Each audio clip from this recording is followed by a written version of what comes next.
ხოდა პუტინს ნერვები საბოლოოდ არ ეყო და აფეთქდა. გუშინ საღამოს ამერიკის შეერთებულ შტატებში წარადგინეს განახლებული დოკუმენტის ტექსტი იმ ჯოჯოხეთური სანქციების შესახებ რუსეთის წინააღმდეგ. იმავე კანონპროექტის, რომელიც გარდაცვლილმა ლინცი გრემმა შეიმუშავა და რომელიც უნდა დაახჩოს რუსეთის ეკონომიკა. და უკვე დღეს 15 ივლისს დილითვე ვლადიმერ პუტინის თანაშემწე ნიკოლაი პატრუშევი მოულოდნელად გამოდის და აცხადებს, რომ რუსეთის ფედერაციის საზღვაო სტრატეგიული ბირთვული ძალები გადაყვანილია მომატებულ საბრძოლო მზადყოფნაზე. დამთხოვა? რა თქმა უნდა არა. ეს მუშაობს მარტივი სქემით, რომელსაც ჩვენ თქვენთან ერთად უკვე 10-ულჯერ ვიხილეთ. როგორც კი კრემლს არგუმენტები ეწურება, ეკონომიკური, სამხედრო, ნებისმიერი, დიპლომატიური, კრემლი მაშინვე იშველიებს ერთადერთ დარჩენილ არგუმენტს – ბირთვულს. და აი დღეს ჩვენ დეტალურად განვიხილავთ ყველაზე მთავარს. პირველ რიგში იმას, რაც რეალურად დამალულია ახალ ტექსტში. კანონპროექტის, რომელიც რუსეთის წინააღმდეგ ჯოჯოხეთურ სანქციებს ითვალისწინებს. და რატომ არის ყველა საუბარი იმაზე, რომ კანონპროექტი თითქოს და შეასუსტეს? სრული აბსურდი. პირიქით, იქ დაამატეს პუნქტები, რომლებიც კრემლს ნამდვილად ცუდად უნდა აგრძნობინოს თავი. ეს არის სანქციები რუსეთის ცენტრალური ბანკის, იამალ SPG-სა და არქტიკ SPG-ს წინააღმდეგ. ეს ის პროექტებია, რომლებიც ლინძი გრემსაც კი ჩაუხტავს ამ კანონპროექტში. მეორე, რატომაც 500%-იანი ტარიფის 100%-იანი ჩანაცვლება საერთოდ არაფერს ცვლის, მიუხედავად იმისა, რომ ბევრი მედია ამას შეღავადად წარმოაჩენს. თითქოს ნახეთ 500%-დან 100%-მდე ჩამოვიდნენ. და მესამე ყველაზე საინტერესო რა კიდევ, სანქციების გარდა მიიყვანა ვლადიმერ პუტინი იმ მდგომარეობამდე, რომ პატრუშევის პირით ისევ ბირთვული დარტყმით იმუქრება. მე მქვია ალექსეი პეჩი, მოდით ერთად განვიხილოთ ეს თემა. მაგრამ სანამ დავიწყებთ, გთხოვთ გამოიწერეთ ეს არხი, დაალაიქეთ და დაწერეთ ნებისმიერი თქვენი კითხვა. კომენტარები ამ ვიდეოს ქვეშ. მადლობა. მოდით ახლა ყველაფერს თანმიმდევრულად მივყვეთ. გუშინ საღამოს ამერიკის შეერთებულმა შტატებმა წარმოადგინა კანონპროექტის განახლებული ვერსია რუსეთის წინააღმდეგ ჯოჯოხეთური სანქციების შესახებ, რომელსაც ახლა უკვე დონალდ ტრამპიც არ ეწინააღმდეგება. კანონპროექტის განახლებულ ვერსიაზე მუშაობდნენ ორივე პარტიის სენატორები, როგორც რესპუბლიკელები, ასევე დემოკრატები. და აქვე ყველაზე პრინციპული მომენტია. 2025 წლის ძველ ვერსიაში, რომელზეც გრემი და ბლუმენტალი მუშაობდნენ, სანქციები თითქოს სურვილის მიხედვით იყო. ანუ გამოიყენებდა თუ არა მათ, ამას პირადად დონალდ ტრამპიც ხვეთდა. იმის მიხედვით უარს იტყოდა თუ არა რუსეთი მოლაპარაკებებზე. ანუ სანქციური ურო, რა თქმა უნდა, მაგიდაზე იდო, მაგრამ ხელში აყვანა თუ უბრალოდ თვალიერება, მთლიანად თეთრი სახლის ბინადრის განწყობაზე იყო დამოკიდებული. და ლინცი გრემი ყოველთვის ამაზე ამახვილებდა ყურადღებას, რომ თითქოს კანონი ტრამპს ვლადიმერ პუტინზე ზეწოლის ბერკეტს აძლევდა. მაგრამ გამოიყენებდა თუ არა მას, მხოლოდ ის წყვეტდა. ახლა ყველაფერი სხვანაირადაა. ახალი დოკუმენტი უფლებას არ აძლევს, არამედ ავალდებულებს ამერიკის პრეზიდენტ დონალდ ტრამპს, რომ ამ კანონის მიღებიდან 30 დღის განმავლობაში სანქციები დააწესოს. ავალდებულებს. სანქციები სავალდებულო ხდება, ანუ ავტომატური. და ეს ზუსტად ისაა, რაზეც ჩვენ თქვენთან საუბრობდით ლინცი გრემის გარდაცვალების შემდეგ. ადრე ეს სანქციური ჩაქუჩი მაგიდაზე იდო, ეხლა კი თითქოს ეშვება. ნელა თავისით უკან დახევის უფლების გარეშე. აი ეს არის ნამდვილი გარდატეხა. ცხადია და მართალი იქნებით თუ ითქვით, რომ მანევრის სივრცე მაინც რჩება. ტრამპს შეუძლია სთხოვოს თავის პარტიას, რომ მთლიანად გადადონ ამ კანონის მიღება გარკვეული პერიოდის განმავლობაში. მას შეუძლია სცადოს ვეტო დაადოს ამ კანონპროექტს. მას შეუძლია სცადოს მისი დაბლოკვა წარმოადგენელთა პალატაში და ასე შემდეგ. ან შეიძლება რეალურად მაინც დაემორჩილოს კონგრესის ნებას. ეხლა შინაარსზე. და აქ მნიშვნელოვანია ძალიან ბევრი რამ ითქვას. ბევრი მომენტია, რადგან რეაქციებიდან ხედავ, რომ ბევრმა ვერ გაიგო რა მოხდა სინამდვილეში. აშშ-ის პრეზიდენტს შეიძლება დააწესოს ტარიფები 100%-მდე იმ ქვეყნებისა და პირების მიმართ, რომლებიც ეხმარებიან რუსეთს ნავთობისა და გაზის გაყიდვაში. ასევე ტარიფები იმათ მიმართ, ვინც ეხმარება კრემლს სანქციების გვერდისავლაში, ასე წოდებული ჩრდილოვანი ფლოტის მეშვეობით. ამ შეზღუდვებში ხვდებიან რუსეთის ნავთობის 5 უმსხვილესი მყიდველი: ჩინეთი, ინდოეთი, სლოვაკეთი, უნგრეთი და აზერბაიჯანი. ჩრდილოვან ფლოტთან თამაშისთვის შეიძლება პრობლემები შეექმნას თურქეთსაც, გაერთიანებულ არაბთა საამიროებს, სინგაპურს და ცენტრალური აზიის კიდევ რამდენიმე ქვეყანას. ეხლა კი ყველაზე საინტერესო ნაწილი. რადგან აქ მე კატეგორიულად არ ვეთანხმები იმ ფორმით, როგორც ეს ბევრმა მედიამ გააშუქა. ბევრმა გამოცემამ ესეთი ფორმულირებით გამოაქვეყნა. თითქოს კანონპროექტში შესული ცვლილებები მხოლოდ ასუსტებს ჯოჯოხეთური სანქციების კანონპროექტს მისი ავტორის გარდაცვალების შემდეგ. აი საერთოდ ვერ ხედავ სად და როგორ დაასუსტეს ეს კანონპროექტი. მოდით პუნქტებად განვიხილოთ და მაშინვე ავხსნათ, რომ ყველაფერი გასაგები იყოს თქვენთვის. ვაშასე, ასე წოდებული დასუსტება ნომერი 1. რუსეთის სავაჭრო პარტნიორებისთვის 500%-იანი მეორადი ტარიფის ნაცვლად 100%-იანი ტარიფი დააწესეს. ჟღერს როგორც შემსუბუქება, ხომ ასეა? ანუ იყო 500, ეხლა გახდა 100. როგორც ჩანს, ზღვარი 5 ჯერ შეამცირეს. მაგრამ რეალურად ამას საერთოდ არ აქვს მნიშვნელობა. 100%, 500%, რამდენიც გინდა. ყველაფერი რაც 100%-ზე მეტია, ამას ეწოდება აკრძალვითი ტარიფი. ეს ასე უბრალოდ არ ქვია. ანუ 100%-იანი ტარიფი კლავს ვაჭრობას ნებისმიერ პარტნიორთან. 500 კი რა თქმა უნდა ლამაზად ჟღერს სათაურისთვის. უქარად ჟღერს თითქოს 500%. მაგრამ რეალურად ეკონომიკური ეფექტი იქნება ეს 100% თუ 500% აბსოლუტურად ერთნაირია. საქონელი უბრალოდ ოქროს ფასის ხდება. შესაბამისად ვაჭრობა ნულდება. წარმოიდგინეთ, თქვენ შემოაქვთ საქონელი, რომლის ღირებულება $100-ია. და როგორც კი თქვენ იხდით ზუსტად იმავე თანხას მხოლოდ იმისთვის, რომ უბრალოდ შეიტანოთ ის ბაზარზე, არც ერთი ადეკვატური გამყიდველი ამას არ გააკეთებს. ყველაფერი რაც 100%-ზე მეტია, ამას ეწოდება აკრძალვითი ტარიფი. ეს ფაქტობრივად ემბარგოა. ანუ ამას ემბარგოს არ ეძახიან, უბრალოდ ამბობენ, რომ ტარიფს ვაწესებთ. ასე რომ, ეს არანაირი შემსუბუქება არ არის. ეს უბრალოდ კოსმეტიკა. ასე წოდებული შემსუბუქება ნომერი 2. გამონაკლისი იმ ქვეყნებისთვის, რომლებიც რუსეთისგან საერთო მოხმარების 15%-ზე ნაკლებ გაზს იმპორტირებენ და ამასთან ერთად ცდილობენ ეს იმპორტი შეამცირონ და აი ამ პუნქტს მე განსაკუთრებით დავაკვირდებოდი. იმიტომ რომ იცით, ეს მიგვანიშნებს იმაზე, რომ სანქციების მიღებას რეალურად აპირებენ. აგიხსნით რატო? იმიტომ რომ სწორედ ამ პუნქტს აკრიტიკებდნენ იმის გამო, რომ დარტყმის ქვეშ შეიძლება კი არა ნამდვილად აღმოჩნდებიან მოკავშირეები და პარტნიორები. და სწორედ ეს პუნქტი პარტნიორებს დარტყმისგან იცავს. ეს დებულება მაგალითად იაპონიას, საფრანგეთს, უნგრეთს და ბელგიას დარტყმისგან იცავს. ანუ ეს არ არის რუსეთისთვის საჩუქარი, რომ თითქოს სანქციებიდან ხსნით მათ, ვინც 15%-ზე ნაკლებს ყიდულობს. აი საკუთარი გაზის საერთო მოხმარების მოცულობიდან. არა, ეს არ არის რუსეთისთვის საჩუქარი. ეს არის დასავლელი პარტნიორების დაცვა იმისგან, რომ თვითონვე არ ესროლონ საკუთარ ფეხში. აი ეს არის მთელი ასე წოდებული შერბილება, რაზეც ახლა ზოგიერთი მედია წერს. როგორც ხედავთ, ორივე უბრალოდ არაფერია. ეხლა გინახეთ რა გაამკაცრეს რეალურად. იმიტომ რომ ეს უკვე ისეთი მნიშვნელოვანი პუნქტებია, რომლებზეც ნამდვილად ღირს ყურადღების მიქცევა.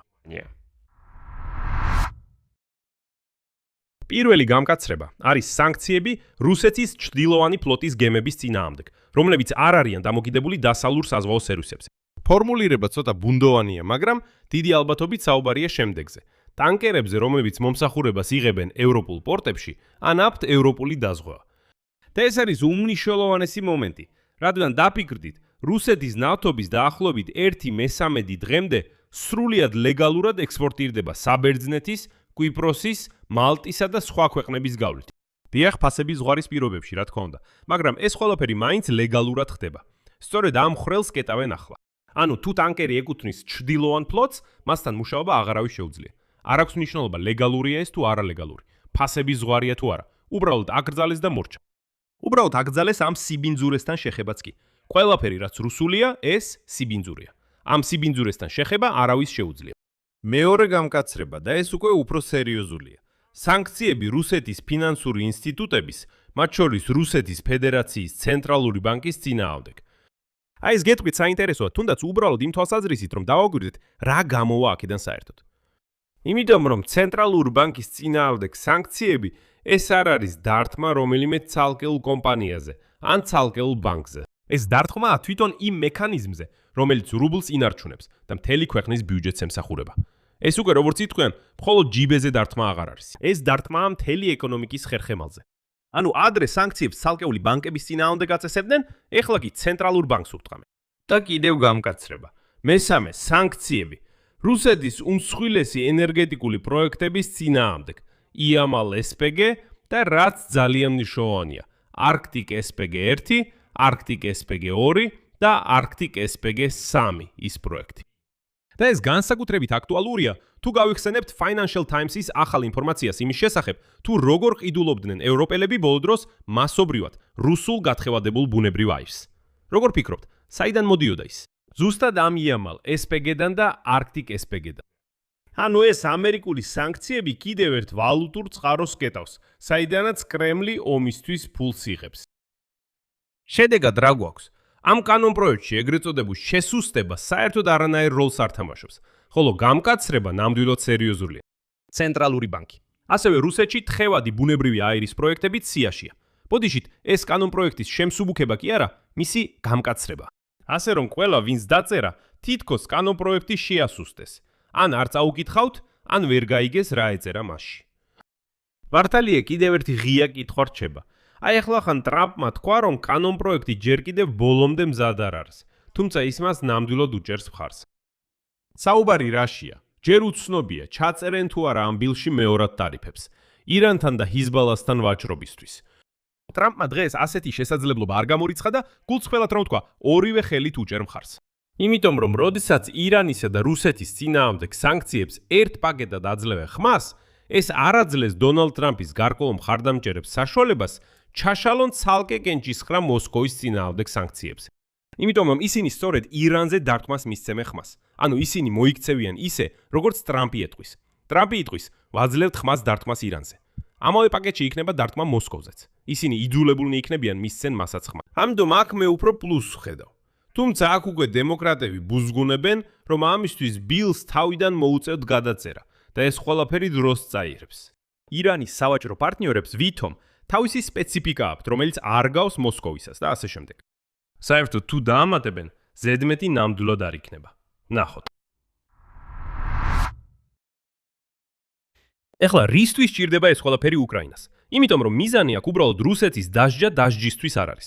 თანაავტორი ლინცი გრეჰემის, დემოკრატი სენატორი რიჩარდ ბლუმენტალი ამას პირდაპირ ტექსტით ხსნის. შემდეგ მისი ციტატა. ეს აშეშუს მისცემს ზემოქმედების ბერკეტებს, მაგრამ ასევე ვიმედოვნებთ, უკრაინას მისცემს გადამწყვეტ გავლენას სამშვიდობო მოლაპარაკებებზე, რადგან საბოლოო მიზანი მშვიდობაა. არავის უნდა რომ ეს ომი გაგრძელდეს. ანუ ლოგიკა ასეთია. სანქციები თვითმიზანი არ არის. ეს უბრალოდ ურაა, როგორც მას ლინცი გრემი უწოდებს, რომლითაც რუსეთს ურტყამენ მის თავხეთ და ბინძურ სახეზე და აიძულებენ მოლაპარაკებების მაგიდასთან დაჯდეს. თანაც იმ პირობებზე, სადაც უკრაინას ბოლოს და ბოლოს რეალური წონა უჩნდება. ანუ რუსეთს არ სთხოვენ არაფერს, უბრალოდ ურას მაღლაწევს თავზე და ეუბნებიან, წუკნა, ან დაჯდები მოლაპარაკებების მაგიდასთან, ან შენს თავს რაც დაემართება, თავადაც ხვდები.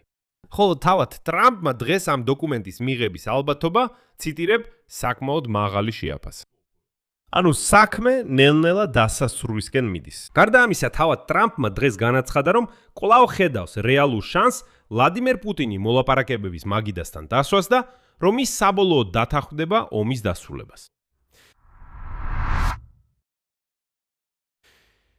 და სწორედ ამ ფონზე იმავე დღეს კრემლი თავის პასუხს აძლევს. ვლადიმერ პუტინის თანაშემწე ნიკოლაი პატრუშევი საზეიმოდ აცხადებს, რომ რუსეთის საზღვაო სტრატეგიული ბირთვული ძალები სრულ საბრძოლო მზადყოფნაშია. ფლოტი კი ვითომ და რუსეთის ინტერესებს იცავს მსოფლიო ოკეანის სხვადასხვა რეგიონში.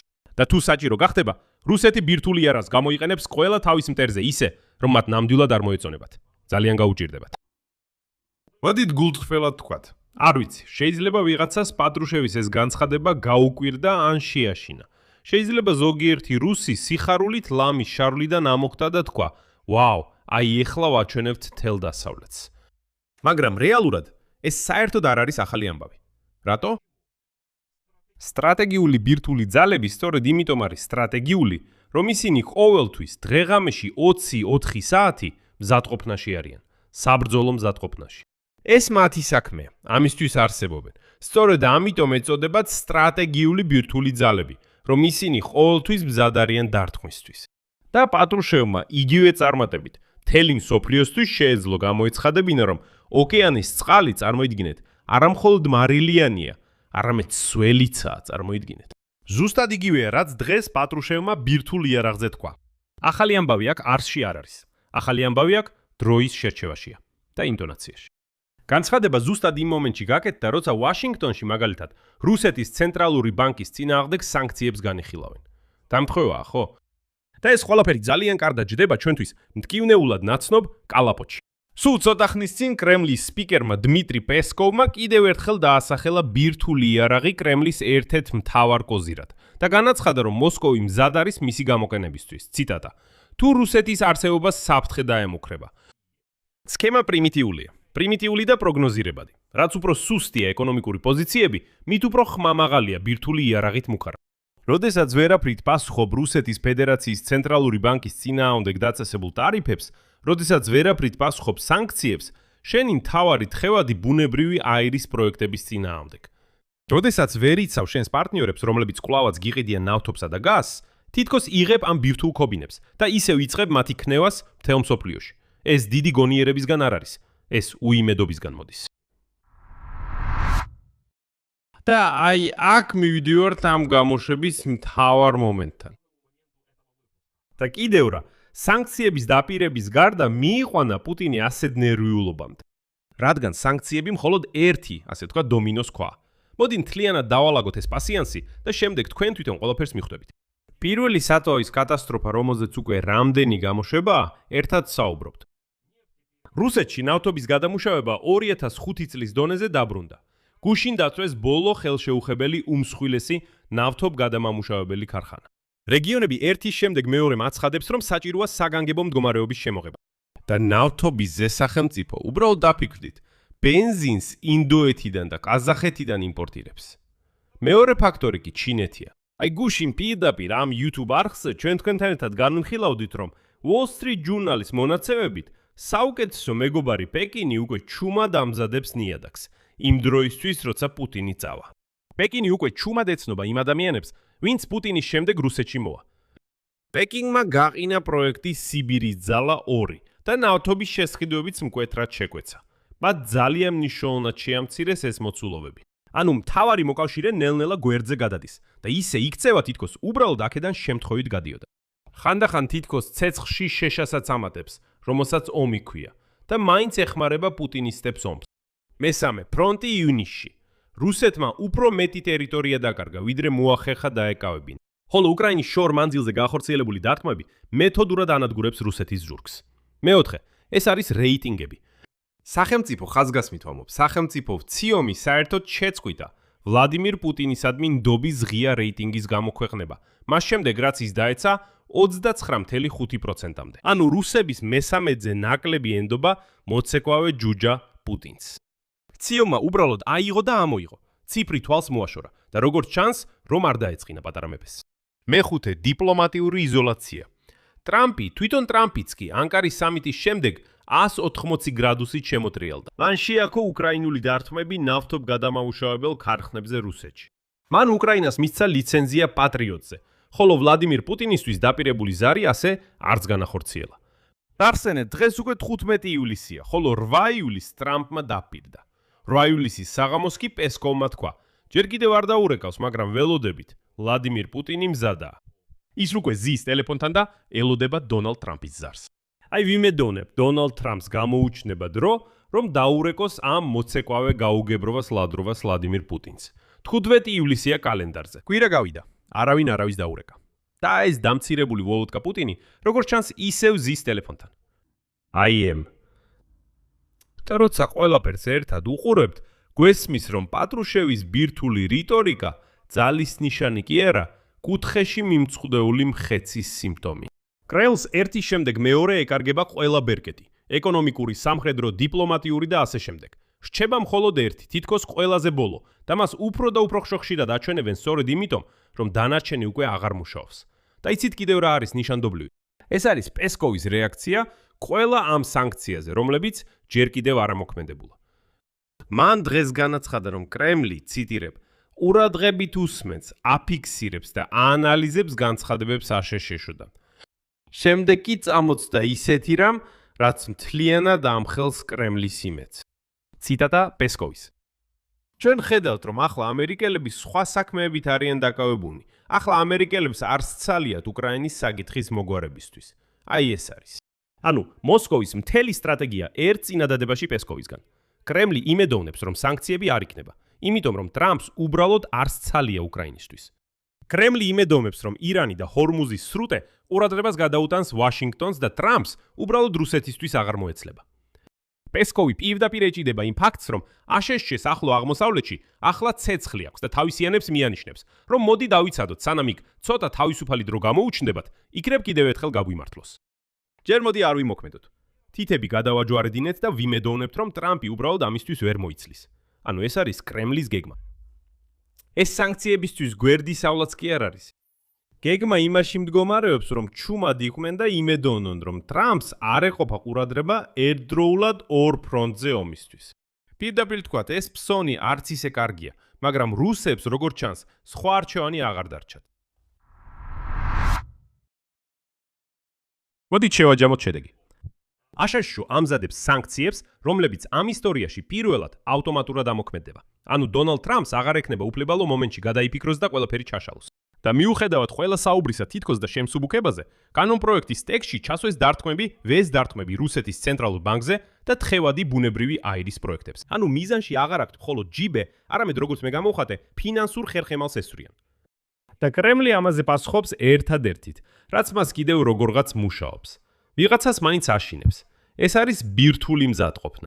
მაგრამ ამ ხმაურის უკან დგას ცარიელი ბენზინგასამართ სადგურები რუსეთში, ზურგი ქცეული ჩინეთი, გაჭედილი ფრონტი და საცუდავი იმედი იმისა, რომ ირანი მაინც გადართავს ტრამპის ყურადღებას რუსეთის უკრაინის წინააღმდეგ ომის თემიდან. და ბოლოს მარტივი დასკვნა. როდესაც სახელმწიფო ეკონომიკურ კანონპროექტზე პასუხად იწყებს ბირთვული ქობინების დემონსტრირებას, ეს მიუთითებს იმაზე, რამდენად ცოტა ძალა დარჩა მას. პასუხები. აქ მრავალ წერტილს დავსვამ. თქვენი აზრი და დასკვნები დაწერეთ კომენტარებში ამ გამოშვების ქვეშ. გამოიწერეთ არხი, დააწექით ზარს და არ დაგავიწყდეთ ლაიკის დაჭერა. თუ გსურთ ამ YouTube არხის მხარდაჭერა, შეგიძლიათ ნებისმიერი დონაციით დაეხმაროთ ვიდეოს აღწერაში მოცემული ბმულებითა და რეკვიზიტებით. ეს ყველაფერი იყო. იზრუნეთ საკუთარ თავზე. ყველას მშვიდობით.